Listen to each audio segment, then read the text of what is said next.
Пожалуйста. Турецкие вооруженные силы заявили, что они нанесли удар по курдским формированиям в Сирии, которые являются союзниками американцев. Вас не беспокоит этот новый обстрел ваших союзников со стороны Турции? Причина, по которой США находятся в Сирии, это борьба с ИГИЛ. Именно поэтому мы находимся там.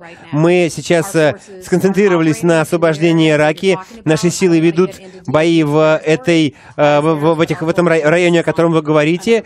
Но мы сейчас интересуемся другими районами страны.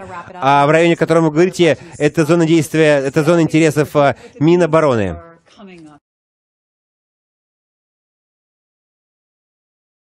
Курдский президент Масуд Барзани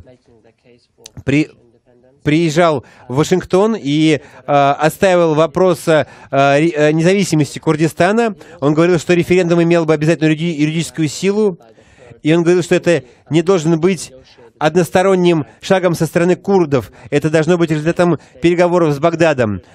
И вот мой вопрос. Если бы Ирак...